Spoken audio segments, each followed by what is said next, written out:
Hello guys, welcome back to the channel. So guys, KKR ফ্যানেদের জন্য দারুণ সুখবর। অস্ট্রেলিয়ার বিরুদ্ধে তৃতীয় টি-20 ম্যাচে ব্যাট হাতে জ্বলে উঠল কেকেআরের দুই প্লেয়ার।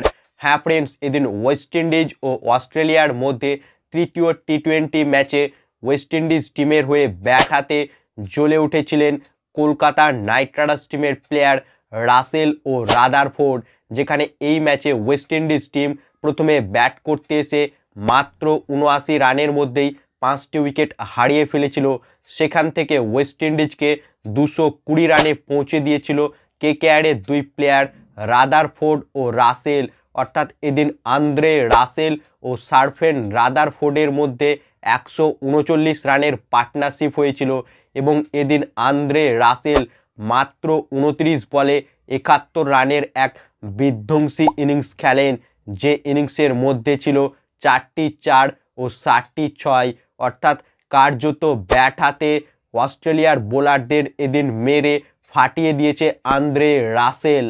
অর্থাৎ এই মুহূর্তে ব্যাট হাতে দুরন্ত ফর্মে রয়েছে আন্দ্রে রাসেল, যা কেকেআর ফ্যানেদের জন্য দারুণ সুখবর।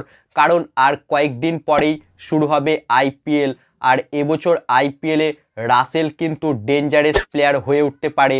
কারণ রাসেল এবছর ফিটনেসের উপর তার প্রচুর হার্ডওয়ার্ক করছে এবং সে কনসিস্টেন্সি প্রত্যেক ম্যাচেই রান করছে। এবং যেহেতু গৌতম গম্ভীর কলকাতার নাইট রাইডার্স টিমে ফিরে এসেছে, তাই হয়তো এবছর কলকাতার নাইট রাইডার্স টিম রাসেলকে আইপিএলে ঠিক মতন ইউটিলাইজ করতে পারবে। তাই এবছর আইপিএলে আন্দ্রে রাসেল কিন্তু কলকাতার নাইট রাইডার্স টিমের হয়ে কিছু করে দেখাতে পারে।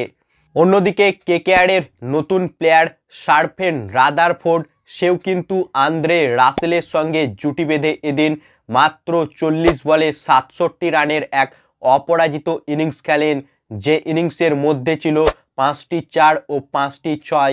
অর্থাৎ রাদারফোর্ড, যাকে এবছর আইপিএলে আমরা কলকাতার নাইট রাইডার্স টিমে খেলতে দেখতে পাবো, সেই রাদারফোর্ড আর রাসেল মিলে এদিন অস্ট্রেলিয়াকে কার্যত পরাজিত করে দিল তৃতীয় টি-20 ম্যাচে।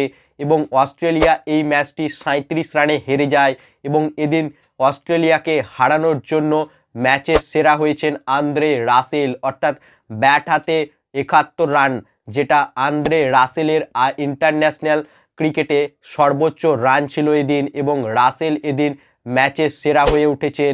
অর্থাৎ কলকাতার নাইট রাইডার্স টিমে যদি প্লেইং ইলেভেনে Andre Russell, Rutherford, Rinku Singh একসঙ্গে থাকে, সেক্ষেত্রে এবছর আইপিএলে কিন্তু ভয়ঙ্কর টিম হতে পারে কেকেআর। অর্থাৎ একবার ইমাজিন করো যে কেকেআরের প্লেইং ইলেভেনে রাসেল, রাদারফোর্ড, রিঙ্কু একসঙ্গে ম্যাচ ফিনিশ করছে, সেক্ষেত্রে কতটা বিধ্বংসী বা ভয়ঙ্কর হতে পারে কলকাতার নাইট রাইডার্স টিম এবছর আইপিএলে।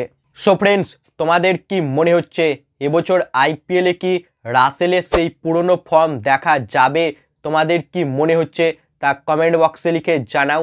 এবং রাসেলের ফ্যান হয়ে এবছর আইপিএলে আন্দ্রে রাসেলকে বিধ্বংসী রূপে দেখতে চাইলে ভিডিওটিকে করো লাইক, এবং ক্রিকেট জগতের আরও ইন্টারেস্টিং খবর পাওয়ার জন্য চ্যানেলকে করো সাবস্ক্রাইব। ধন্যবাদ।